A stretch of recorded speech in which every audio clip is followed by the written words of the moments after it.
Y como les decía, abran sus Biblias a Efesios 2, por favor. Les comento que nosotros, con mi esposa, mi familia, nos fuimos en los años 90 a vivir a Canadá, como algunos de ustedes ya lo saben. El gobierno canadiense nos dio la residencia para vivir y para trabajar allí. Y como residentes teníamos algunos privilegios, pero otros no. Por ejemplo, no se podía votar, no podíamos votar en las elecciones en ese momento. Más adelante sí nos dieron la ciudadanía canadiense con la que podíamos votar y además tener los privilegios que tienen los ciudadanos canadienses. Luego nos mudamos a Los Ángeles. Allí llegamos con visa de estudiantes. Con esa visa no solamente no podíamos votar, sino que además no teníamos el acceso a muchos de los otros servicios que tienen los residentes y los ciudadanos. Por ejemplo, trabajar más de 20 horas. No podíamos trabajar, yo no podía trabajar más de 20 horas, lo máximo eran 20 horas a la semana, y solamente podía trabajar en el seminario, no podía trabajar en ningún otro lugar. Después nos dieron la residencia, el Green Card, y con eso ya pude trabajar más horas en la semana y además podía trabajar en diferentes lugares que no eran el seminario. Con esa tarjeta se abrieron las posibilidades no solamente de trabajo, sino también de otros servicios que tienen los residentes y los ciudadanos. En ambos países, para poder mejorar las condiciones que teníamos cuando llegamos, no solamente tomó tiempo, en varios casos nos tomó años. En algunos casos nos tocó hacer unos exámenes de conocimiento acerca de la política y de otras cosas, particularmente en Canadá, luego llenar algunas formas, ir a unos abogados, y todo esto costó dinero para poder cambiar las condiciones. Hay que tener dinero para poder cambiar lo que uno tenía en ese momento por otra cosa, y esto me recuerda lo que los hombres que tenían a Pablo preso le hablaron. Ellos le hablan en Hechos le dicen, pero cuando le ataron, tenían a Pablo atado con correas, Pablo dijo al centurión que estaba presente: ¿os es lícito azotar a un ciudadano romano sin haber sido condenado? Y luego dice, cuando el centurión oyó eso, fue y dio aviso al tribuno diciendo, ¿qué vas a hacer? Porque este hombre es un ciudadano romano. Vino el tribuno y le dijo, dime, ¿eres tú ciudadano romano? Y él dijo, sí. Respondió el tribuno, yo con esta gran suma adquirí esta ciudadanía. Entonces Pablo dijo, pero yo soy de nacimiento. Hechos 22, 23. Los oficiales habían conseguido la ciudadanía con dinero, y Pablo había conseguido la ciudadanía por nacimiento. Les cuento esto de las ciudadanías porque hay privilegios. Hay privilegios de ser ciudadanos de un país. Hay privilegios de tener la ciudadanía de nacimiento. De hecho, uno no sabe los privilegios que tiene hasta que no los tiene. Los pierde cuando usted viaja a otro país. Y tener privilegios en ese nuevo país toma no solamente tiempo, sino también dinero. Una vez que usted sale del país, hay muchas cosas que se pierden solamente por el hecho de ser extranjeros. Y de esto pueden dar testimonio todos los que son extranjeros en medio de nosotros y aquellos que han vivido en otros países. La ciudadanía es algo muy valioso. Y el ser colombianos, aquellos que son colombianos no se los quita nadie, o los que son de otro país.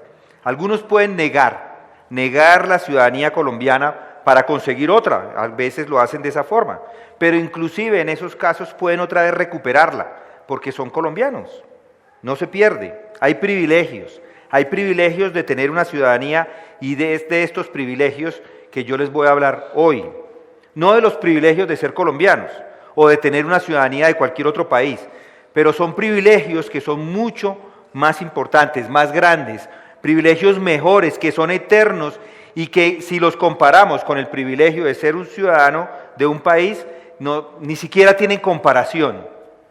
Vamos a hablar de esos privilegios, de los privilegios de ser un ciudadano cristiano, y que espero que estos privilegios, cuando usted los conozca, pueda vivir a la luz de ellos. Esa es la idea. El texto que vamos a estudiar y en el que vamos a meditar es Efesios 2, versículo 19, y le vamos a dar lectura. Así pues, ya no sois extranjeros ni advenedizos, sino que sois conciudadanos de los santos y sois de la familia de Dios. Noten cómo inicia el texto.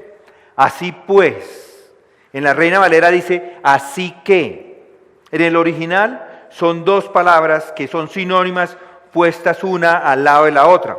Y palabras de esta forma organizadas lo que están haciendo es que están reforzando la idea. Y en este caso la idea es una conclusión lógica de lo que Pablo ha venido diciendo en los versículos anteriores.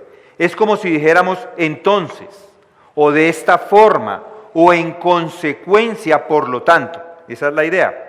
Y esa es la conclusión del versículo 13. Si vamos un poquito antes, ese es el versículo que Pablo está concluyendo. Dice el versículo 13, pero ahora, en Cristo Jesús, vosotros que en otro tiempo estabais lejos, habéis sido cercanos, hechos cercanos por la sangre de Cristo. Es la conclusión de este versículo. Y además, Pablo, en los versículos 14 al 18, desarrolla este versículo. Y vamos a leerlo para entrar y tener el contexto. Porque Él es nuestra paz, que de ambos pueblos hizo uno, derribando la pared intermedia de separación, aboliendo en su carne las enemistades, la ley de los mandamientos expresados en ordenanzas, para crear en sí mismo de los dos un solo y nuevo hombre haciendo la paz. Y mediante la cruz reconciliar con Dios a ambos en un solo cuerpo, matando en ella las enemistades. Y vino y anunció las buenas nuevas de paz a vosotros que estabais lejos y a los que estaban cerca. Porque por medio de él los unos y los otros tenemos entrada por un mismo espíritu al Padre.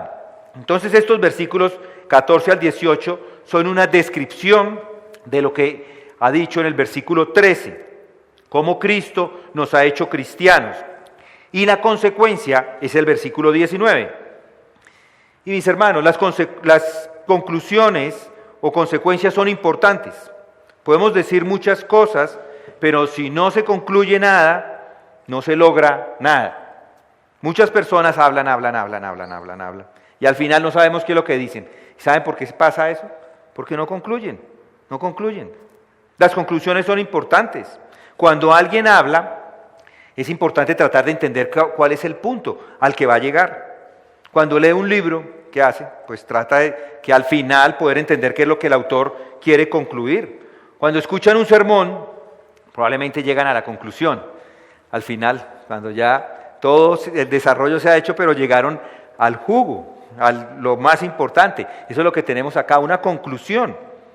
La conclusión de los versículos del 13 hasta el 18, esa es la conclusión. Pablo nos está diciendo aquí que eso es lo que ha pasado en la vida de los creyentes. Hay algo que ha sucedido simplemente por estar en Cristo. Y si recuerdan, los ha unido a estos dos grupos, a los judíos y a los cristianos, en un solo grupo, que es la iglesia. Pero no es una unión simplemente de lugar, no es una unión forzada, ni es una unión de personas que están obligados, no. La unión es una unión como la que tenemos acá en esta iglesia, de personas de diferentes países, educación, de condiciones económicas diferentes, de edades diferentes, de tipos de trabajo, de razas, todos en un solo cuerpo. Así como lo vemos acá, es lo que sucedió entre los gentiles y los judíos. No es como la unión de políticos de diferentes partidos que se unen para lograr el bien general del pueblo. No. Esta es una unión real, sin ninguna división, una unión que solamente el Evangelio puede lograr. Es una unión que solo se puede lograr si las dos personas o las personas que hacen parte de esa unión, los podemos describir como hijos de Dios. Esa es la unión. Es una unión de forma orgánica. No solamente que se están dejando de lado las diferencias, es una unión viva, es una unión de sangre, es una unión como la que tenemos en cada uno de nuestros cuerpos. Cada una de las partes que tenemos en nuestro cuerpo están unidas. Así es. El hígado está unido a la sangre fluye por el hígado todo el tiempo. Los pulmones igual, los pulmones obtienen de la sangre el oxígeno. Y el corazón igual, hace parte del centro de todos los cuerpos de todos nosotros. Además, todas las demás partes también están unidas, los brazos, las piernas, no tenemos un brazo por allá guardado y luego nos lo ponemos, nada de eso. Todo está unido, todo es un todo. Todas nuestras partes hacen parte de ese todo, todos los miembros hacen parte de ese todo. Quizá podría resumirlo de esta forma: la unidad entre los cristianos es una unidad que no se puede evitar. Y como no se puede evitar, es una unión que tienen todos. Todos hacemos parte de esa unión. Yo a veces pienso que ese es el principio más importante que tenemos en todas las Escrituras. Hoy estamos escuchando de las noticias, particularmente de la política en Estados Unidos. Hay palabras de un lado o del otro, tratando de unir estos dos grupos políticos que en un momento, antes de las elecciones, están completamente desunidos. Están tratando de unirlos, pero se están olvidando de algo más importante. La unión no es algo que se da simplemente con la disposición del hombre, con el deseo del hombre de unirse. La verdadera unidad de los cristianos es inevitable y es ineludible. No es de su voluntad. La unión no la crea el hombre, se da por el mismo Espíritu Santo. Y mi argumento es que tal unidad existe hoy entre los verdaderos cristianos. No importa a qué grupo pertenezca, a qué raza o de qué estrato venga o qué nivel educativo tenga, la unión es inevitable. No se puede evitar, debido a que Dios lo ha hecho cierto en la vida de cada cristiano de una forma individual. A cada uno le ha dado el Espíritu. Y es al grupo de personas, es a este grupo de personas que están unidas, que Dios le está diciendo en este momento, que Pablo nos está dando en este momento unos beneficios. Es para los que hacen parte de esa unión. Beneficios por ser parte de la unión. Beneficios que son solamente para los cristianos, no para nadie más. Y Pablo nos da dos privilegios, o varios privilegios, y vamos a empezar con algunos de ellos. De esa posición, como cristianos, como miembros de la iglesia cristiana, tenemos una serie de privilegios por estar en el cuerpo de Cristo.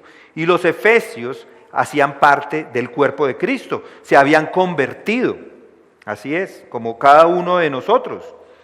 Pertenecían a un solo cuerpo con los judíos y con los judíos que también se habían convertido, por supuesto. Judíos y cristianos, o judíos cristianos y gentiles cristianos, hacían parte de ese cuerpo y adoraban al mismo y único Señor, Dios.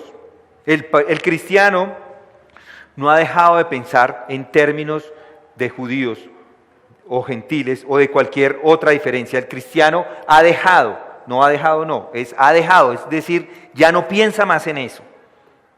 Y estos privilegios son para ellos, para los cristianos, ya sea judío, gentil o lo que sea.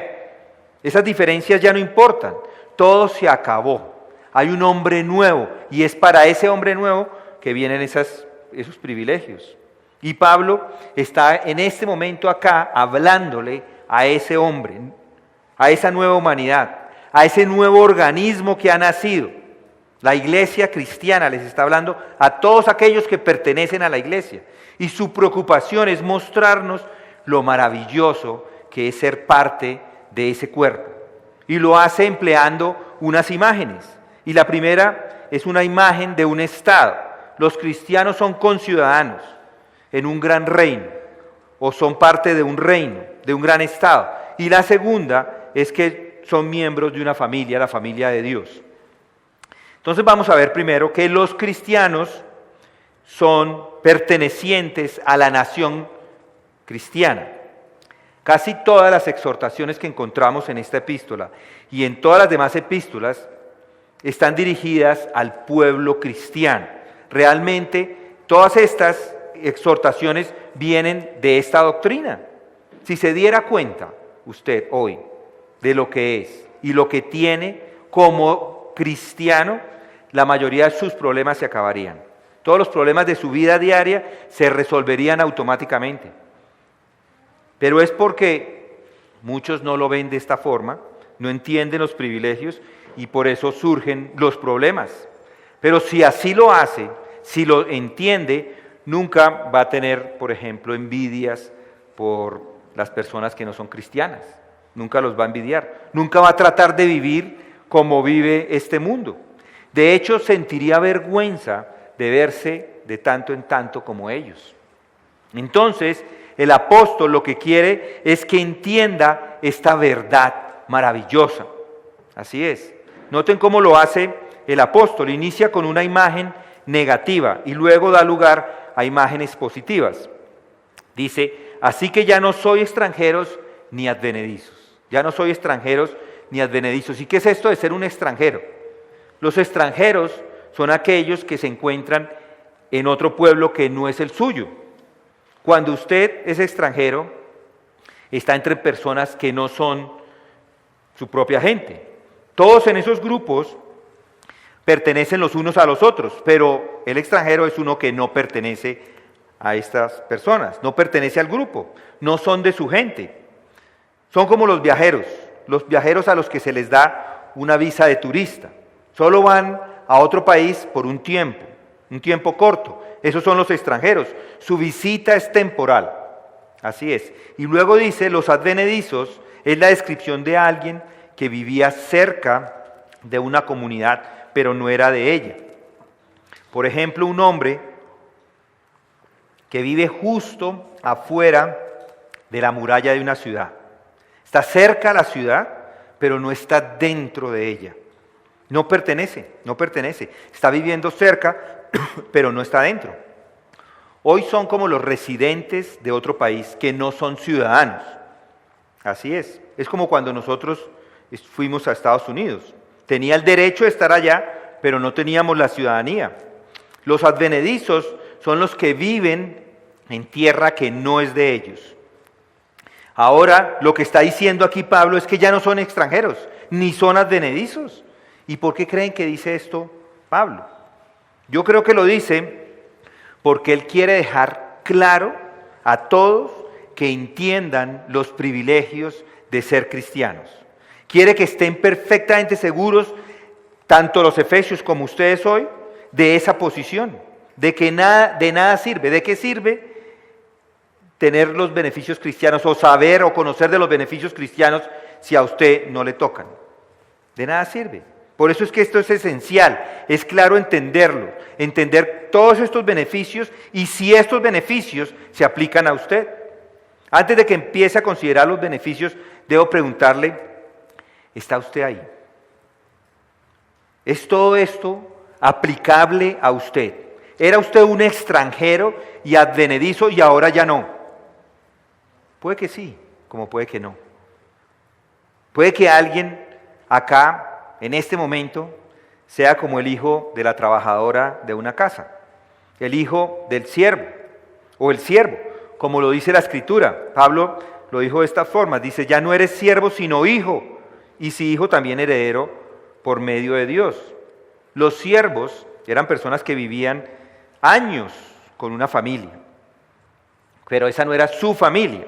Eran parte de esa familia, pero no eran su familia en la que había nacido. Esta persona podría estar participando de la vida diaria de la familia, de la vivienda, del alimento, inclusive de las vacaciones familiares. Les llevaban, por ejemplo, a Cartagena como si fueran sus hijos, pero en realidad no pertenecían a la familia. Y esto es lo que es difícil. Alguien de afuera podría ver esta situación y pensar, claro, él pertenece a esa familia, es uno de la familia.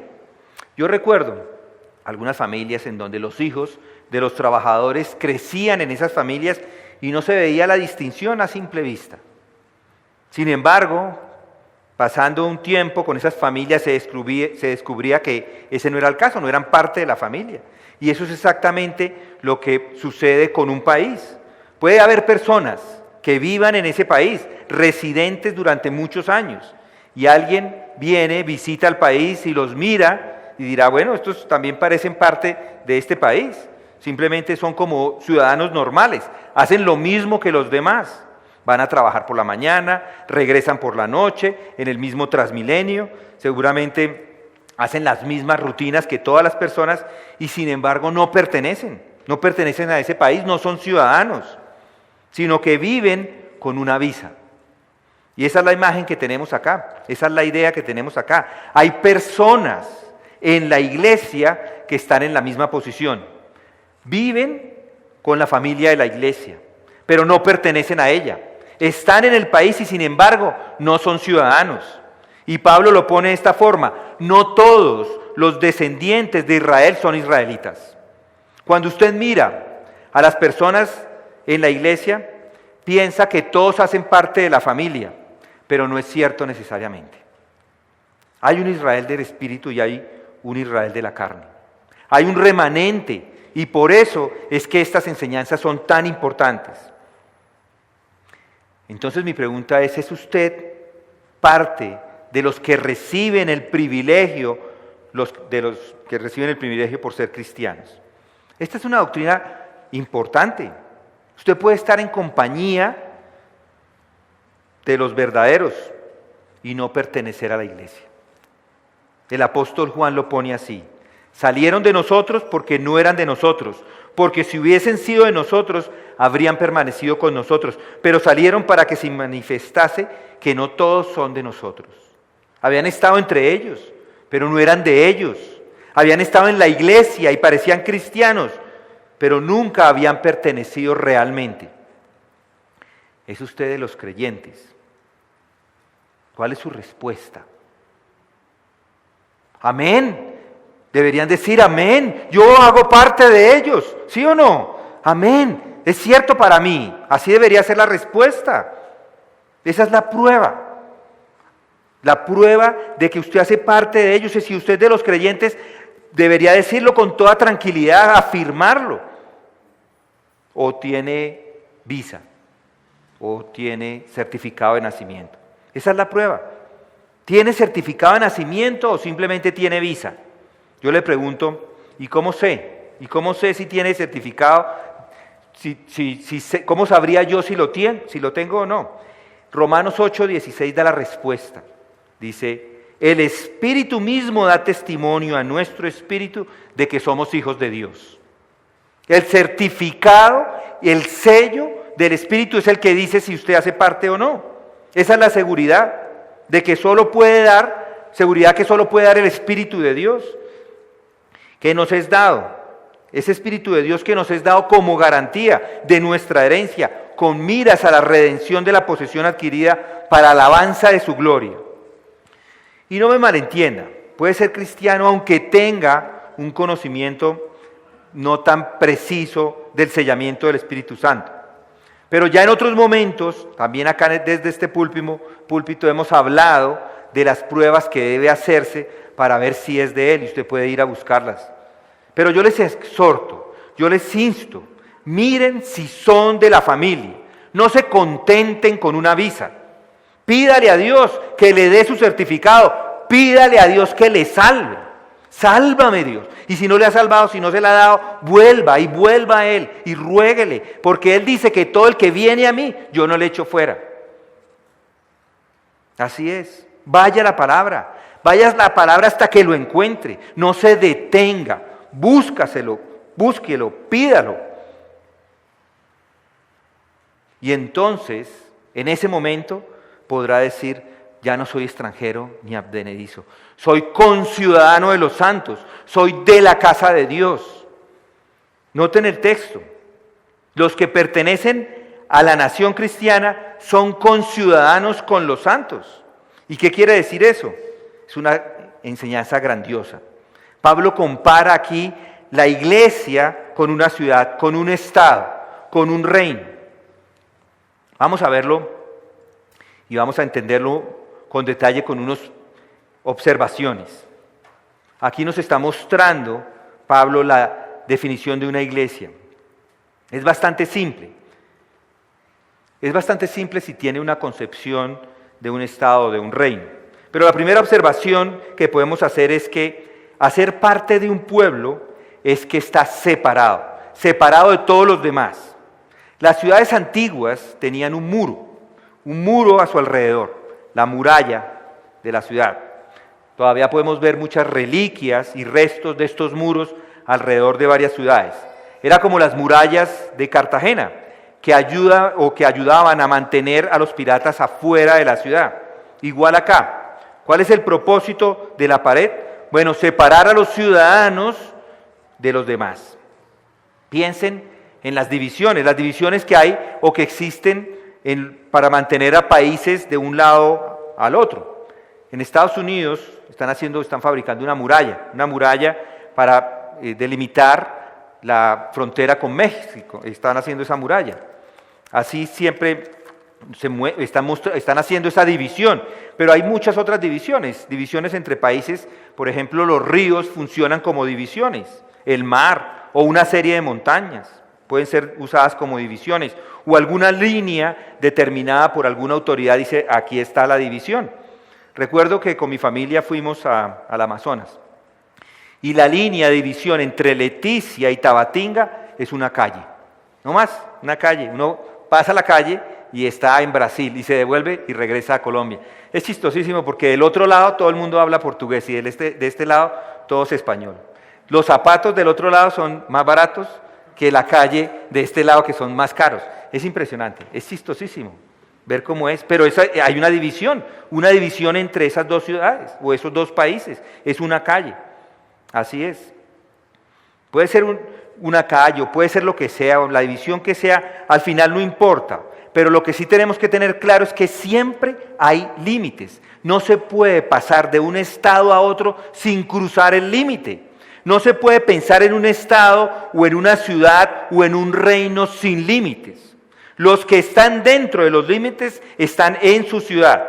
En Colombia tenemos 2 mares que limitan, ríos y líneas divisorias que marcan esos límites. La importancia ahora de esta doctrina es evidente. No puede, escúcheme bien esto, no puede ser cristiano y no ser separado. No puede estar en el reino de Dios y en el reino del mundo al mismo tiempo. Los cristianos están separados, no pueden pertenecer a los dos. Tenemos que entender esto, nos guste o no. De esto habla el mismo apóstol Pablo en Gálatas 1:4. Dice, Jesucristo para liberarnos de este presente siglo. Lo que Él hace es que nos libera, nos saca de allá y nos pasa del lugar donde estábamos a otro lugar. Es un cambio. Lo dice también después en Colosenses, dice, porque Él nos libró del dominio de las tinieblas y nos trasladó al reino de su Hijo amado. Salimos de ese reino de las tinieblas, y ahora estamos en el reino de su amado, de su Hijo amado. ¿Qué concepto, no les parece tan importante este? Si es cristiano, es una persona separada, ya no es como los demás. Pero alguien se puede preguntar en este momento, pero eso es como muy fariseico, ¿no? ¿No es como orgulloso, separados? Para nada. El fariseo se separó, pero lo malo de él fue la forma en que lo hizo. La separación no estaba mal, pero en el espíritu en que él se separó, sí. Así es. Otra observación es que los ciudadanos son personas que están unidas por una lealtad al gobernante, una lealtad común al gobernante. Hay una lealtad a la autoridad, hay una lealtad a la ley, hay una lealtad a la forma de vida. Y esto siempre es cierto en una ciudad, o para un estado, o para un reino. Y estando así separados, están separados para ciertos propósitos específicos. Siempre hay un jefe de la ciudad. Puede que sea un rey, o puede que sea el presidente, o un dictador, pero siempre hay una cabeza. Siempre hay una cabeza de un estado. Siempre hay un rey para un reino. No tiene sentido hablar de un reino a menos que este reino tenga un rey. Y los ciudadanos de un reino son aquellos que están unidos dando lealtad a este estado y a este rey, a esta autoridad suprema, a este presidente o a lo que sea. Como ciudadanos todos lo reconocemos juntos. Y cuando este concepto se aplica a la iglesia, todos reconocemos entonces que estamos unidos, súbditos al mismo rey eterno. Tenemos los mismos intereses comunes, reconocemos las mismas leyes. Y debido a esto tenemos una lealtad común, también el uno con el otro. Y como consecuencia directa, hay ciertas cosas que son peculiares para nosotros, que no se aplican para los demás. No se aplican, no las tienen. Por eso es que es elemental, es necesario enfatizarlo. Y ya las veremos cada una de ellas. Pero ¿qué otra observación podemos hacer a esto? Es que hay privilegios que pertenecen, o privilegios por pertenecer a este glorioso reino. Privilegios por pertenecer a este glorioso reino. ¿Quiere conocerlos? Amén, amén. Un amén de tanto en tanto nos muestra que están ahí pendientes. Amén. Yo quiero conocerlos, yo quiero saber cuáles son esos privilegios. Todos estamos interesados en los privilegios, ¿no es así? Eso es lo que hemos estado esperando, de eso empecé el sermón, empecé hablando de los privilegios. Estamos esperando a ver cuál va a ser el primer privilegio. Bueno, el primer privilegio es que tenemos al Rey de Reyes como nuestro Rey. ¡Qué privilegio! La gente se jacta de su ciudadanía, de sus países y de ciertas cosas en particular. Citan su historia, hablan de sus grandes héroes, les ponen monumentos, escriben libros acerca de ellos, están orgullosos de su asociación con ellos. Bolívar, muchos están orgullosos. Oh, Bolívar todo lo que hizo. Otros dicen Policarpa Salabarrieta, también están muy orgullosos de ella. Algunos otros, los noticieros, por ejemplo, están muy orgullosos de James como el rey, el futbolista, aquel gran futbolista. Y él no es ni rey ni futbolista, porque el viernes pasado no lo hizo bien. Pero nosotros tenemos un rey, y es el Rey de Reyes, es el Señor de Señores, el Hijo de Dios mismo, el Rey de los cielos. No es un rey común y corriente que reina en este mundo. Tenemos al Rey. Además de eso, otro privilegio es que no hace parte de un reinado común. No es un reinado común, reinado de esta tierra que tiene una capital terrenal. Recuerden cómo lo puso Jesús mismo. Dijo, mi reino no es de este mundo, es un reino con una capital celestial. ¿Y cuál es esa capital celestial?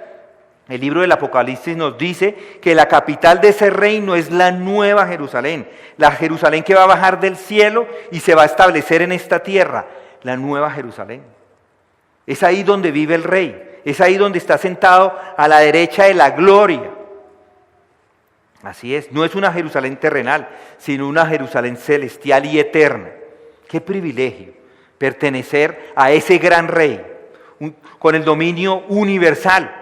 Así es. Pero no solamente este privilegio de pertenecer a ese reino y a esa ciudad celestial, hay más privilegios.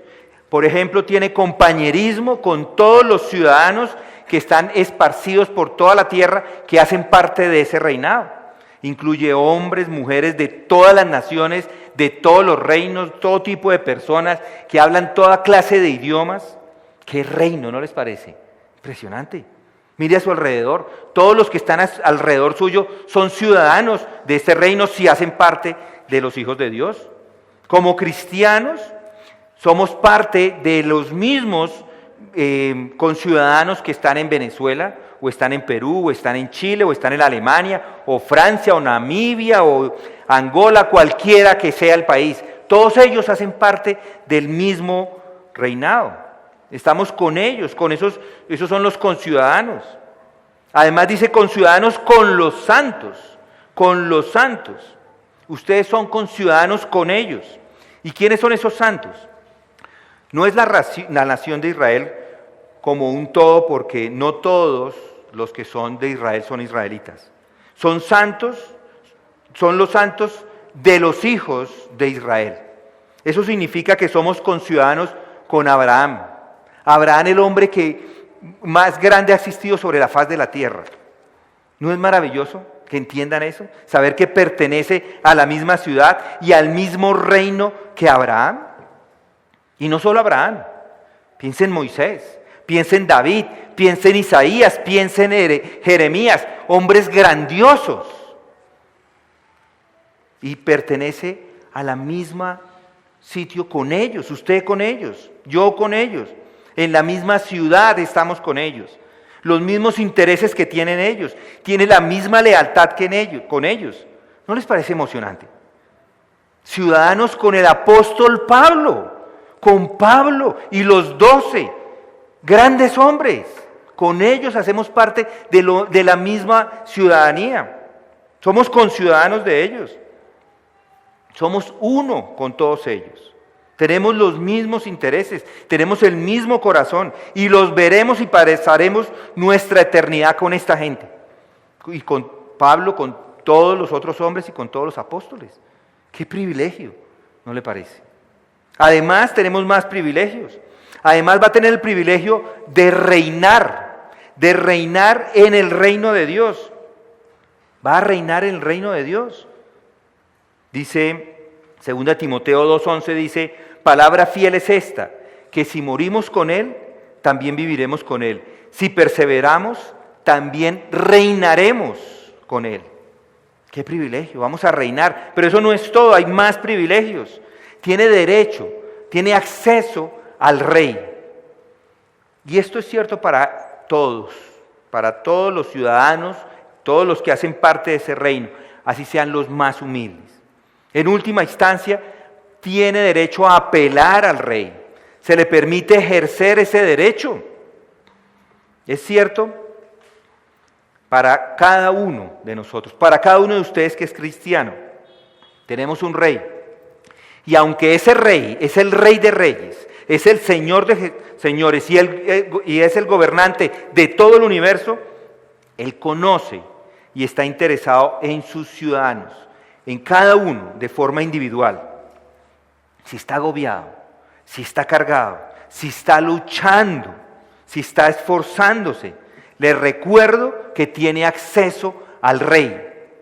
Puede llevarle su caso, así es, cualquiera que sea su situación, no importa, porque Él está involucrado en su vida. Le aseguro que si levanta la mano mientras está pasando y hace su petición, Él le va a escuchar, Él le va a mirar y va a lidiar con su caso. Nunca se sienta perdido, ni en la iglesia ni en este mundo en el que vivimos. Nunca piense que usted es tan pequeño o es insignificante para este gran Rey. Él, el Rey, está interesado en cada uno de los suyos. Y esta enseñanza la encontramos por todas partes en las Escrituras. Pero los privilegios no terminan ahí. Los recursos del reino son para ustedes. Se comparten para cada uno. Cada uno del que tiene sobreabundancia va a compartir con los otros. Hay un mandamiento específico en este sentido en Romanos 15:1. Dice, así que nosotros los que somos fuertes debemos sobrellevar las flaquezas de los débiles y no agradarnos a nosotros mismos. Llevad los unos las cargas de los otros y cumplid así la ley de Cristo. Ciertamente no hay nada más valioso para nosotros que la forma en que los conciudadanos viven juntos. Como miembros de la iglesia cristiana, juntos sabemos y experimentamos esa unión en la práctica. No hay nada más alentador que saber que alguien está llevando sus peticiones de oración ante el gran Dios. ¿Cuántos de ustedes hacen peticiones de oración? A veces recibimos 2, 3. Yo oro por ellas. Yo me arrodillo frente al gran Dios a pedirle por cada una de sus peticiones. Y si son 2, pues 2. La mañana es mucho más corta por 2 peticiones. Pero si son todas, tengo todo el tiempo para orarlo porque es una bendición para nosotros. Es una bendición. Y podemos hacerlo todos juntos.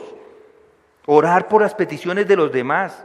No hay nada más alentador que entender y saber que hay alguien que está orando por nuestros problemas o nuestras situaciones. Están recordando a nuestro Dios por nuestros problemas. Están intercediendo. No solo piensan en sí mismos. Usted es un ciudadano con las otras personas y como conciudadanos podemos cargar sus cargas, orar el uno por el otro. Podemos simpatizar unos con otros. Nos tenemos los unos a los otros. Pero eso no es todo, hay otro privilegio, y es ese gran consuelo de saber que el rey le protege. El rey protege a sus súbditos. Tenemos al Creador, el Creador de este mundo, como nuestro protector. Entonces, dice el texto, ¿qué diremos a esto? Si Dios está por nosotros, ¿quién estará contra nosotros en Romanos? El que no eximió ni a su propio Hijo, sino que lo entregó por todos nosotros. ¿Cómo no nos concederá también con Él todas las cosas? ¿Quién acusará a los escogidos de Dios? Dios es el que justifica. ¿Quién es el que lo condena? Cristo Jesús es el que murió, sí, aún más el que resucitó, el que además está a la diestra de Dios, el que también intercede por nosotros. ¿Quién nos separará del amor de Cristo? ¿Tribulación, angustia, persecución, o hambre, o desnudez, o peligro, o espada? Tal como está escrito, por causa tuya somos puestos a muerte todo el día, somos considerados como ovejas para el matadero, pero en todas estas cosas somos más que vencedores por medio de aquel que nos amó. ¡Qué privilegios! Porque estoy convencido que ni la muerte, ni la vida, ni ángeles, ni principados, ni lo presente, ni lo porvenir, ni los poderes, ni lo alto, ni lo profundo, ni ninguna otra cosa nos podrá separar del amor de Dios que es en Cristo Jesús, Señor nuestro. ¡Qué privilegio ser parte de ese reino! Y no termina ahí, hay más privilegios.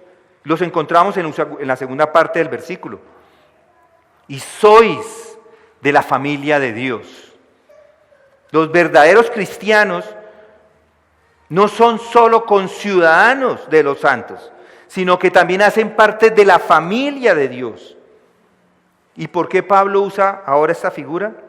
Y la respuesta es obvia, es que sentía que la figura anterior no era suficiente. Él quiere transmitir una idea adicional, una idea vital, porque la anterior no lo hacía, no era suficientemente completa. Y ha establecido, sí, un aspecto tremendo y lo hemos considerado, pero ahora vamos a ver que los cristianos, además de tener todos esos privilegios de los que he hablado, también hacen parte del privilegio de ser parte de la familia de Dios. Familia significa hogar, el hogar de Dios. En otras palabras, somos hijos de Dios, no solo miembros de un estado o de una nación o de un reino donde el rey de reyes es el rey, sino que somos miembros de su familia. Todos nosotros en este país somos conciudadanos, aquellos que somos colombianos, conciudadanos, aquí colombianos, pertenecemos a este país, pero no todos pertenecemos a la misma familia. Cada uno pertenece a una familia diferente. Pero aquí lo que nos está diciendo Pablo es que nosotros pertenecemos a la familia de Dios. Hacemos parte de los íntimos, de los cercanos a Dios. Estamos unidos a su familia. Y no es una conexión suelta como podría ser la conexión o la unión que se da por estar en un mismo estado. No, esta es mucho más íntima, es mucho más estrecha.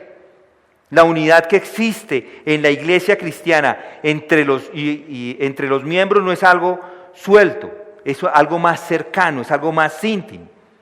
Pero podemos decirlo de esta forma, la unidad a un reino es una unidad externa, mientras que la unidad familiar es una unidad interna. Esto no necesita mucha demostración, todos somos parte de una familia. No se puede pensar en una familia sin pensar en la intimidad.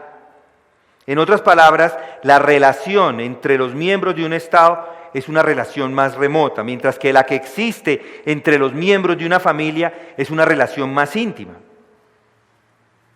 ¿Y por qué es importante que nos demos cuenta de esto? ¿Por qué es que el apóstol Pablo quiere que todos entendamos esto? ¿Por qué quiere que los efesios y ahora nosotros nos demos cuenta de estas verdades? Porque muchas veces nos pasa por encima y no nos damos cuenta de la realidad que tenemos de estar en Cristo, de pertenecer a la familia de Dios. Es parte vital de toda la doctrina de la salvación, de que usted ahora es parte de esa familia íntima. Y es importante que se dé cuenta de eso, de esa maravillosa gracia que Dios ha hecho en su vida, de traerlo de donde se encontraba y hacerlo íntimo, hacerlo cercano. Si Dios hubiera querido, piensen en esto, si Él hubiera querido les hubiera enviado al infierno, pues era el infierno lo que todos nos merecíamos. En nuestro estado, en nuestra condición, andábamos según la corriente de este mundo, conforme al príncipe de la potestad del aire, el espíritu que ahora opera en los hijos de desobediencia.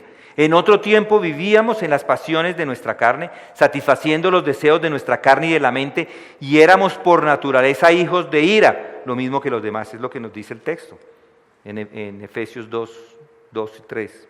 No merecíamos nada más que el infierno, pero Dios nos salva de eso y ahora somos hijos, nos adopta en su propia familia, no más siervos, somos hijos, podemos ir a Él y llamarle Abba Padre. Y es importante que lo comprendamos, que entendamos este principio para poder entender esa gracia de Dios, para poder entender el plan de salvación. Puede Él ahora alegrarse, e inclusive nosotros, de que ahora somos parte de Él. ¡Qué privilegio! Ese es el privilegio de ser parte de la familia de Dios. Como hijos, Dios le da el perdón por los pecados, le libera de la ira de Dios, pero no se detiene ahí. El cristiano no es simplemente un hombre perdonado y salvado del infierno, es mucho más que esto. Ha sido adoptado en la familia del Dios eterno. Así es. Y otro punto que es igual importante a este, es que además de ser hijos de Dios, que le puede llamar Abba Padre, que es salvo, también es cierto que ahora puede acercarse al Hijo. Y no termina ahí, también puede o reconocer que tiene el Espíritu Santo y que lo lleva al Padre y al Hijo. Esto es abrumador, ¿no les parece? Él es su Padre, Él es mi Padre. No hay nada pequeño ni trivial en su vida que a Él no le interese. Además de tener una relación con el Padre, tiene una relación con el Hijo. Y si recuerdan, el Señor Jesucristo es aquel que ciertamente no ayuda a los ángeles, sino que ayuda a la descendencia de Abraham, es decir, usted. Él le ayuda. Pablo lo pone así: si sois hijos, también herederos, herederos de Dios y coherederos con Cristo, si en verdad padecemos con Él, a fin de que también seamos glorificados con Él. En este preciso momento, para cada uno de ustedes, sea cual sea su condición, esta es una verdad simple para cada uno: es coheredero o heredero de Dios. ¿Le espera qué? La gloria. Esto es maravilloso. Y además comparte el mismo espíritu. El espíritu que estaba en Cristo es el mismo espíritu que está en cada uno de ustedes. Porque sois hijos. Dios ha enviado el espíritu de su Hijo a nuestros corazones clamando: Abba Padre, Gálatas 4:6. Tienen el mismo espíritu, el espíritu de adopción. Ese es el resultado, ese es el privilegio de ser hijos de Dios, que les ha dado de su espíritu. ¿No es esto maravilloso? Privilegio tras privilegio. Entonces, ¿cuál sería su responsabilidad a todo esto? Disfrute de esa posición, de esa dignidad, de esa gloria. Participe de esos privilegios. Si lo ha entendido, así brille vuestra luz delante de los hombres, para que vean vuestras buenas acciones y glorifiquen a vuestro Padre que está en los cielos. Si usted hace parte de ese grupo, así es, que brille vuestra luz delante de los hombres, mis hermanos. Así que, o así pues, ya no sois extranjeros ni advenedizos, sino que sois conciudadanos de los santos y sois de la familia de Dios. Vamos a orar. Padre, gracias te damos por la bendición de saber que somos de los tuyos. Gracias por el Espíritu Santo que nos lo confirma. Gracias, Señor, por esa cantidad de privilegios que no merecíamos y tú nos estás no solamente informando, sino que de forma real, como un hecho, nos los has dado. Gracias, Padre, porque no podríamos de ninguna otra forma conseguirlos por nuestros propios méritos. Solamente tú podrías habernoslos dado y por eso te agradecemos. Te agradecemos por la bendición de tu Hijo, por la bendición del Espíritu Santo, de haberte conocido, por la bendición de haber escuchado el mensaje un día y habernos rendido a Él. Gracias, Padre, por esa salvación tan grande. Y si hay hoy alguien en medio de nosotros que todavía no te conoce, Señor, doblega ese corazón duro, doblega sus rodillas para que venga a ti y clame y te pida que le salve. Y tú sálvalo, Señor. Esa es nuestra oración por aquellos que no son parte de esta familia. Y es en el nombre de Cristo Jesús que oramos. Amén.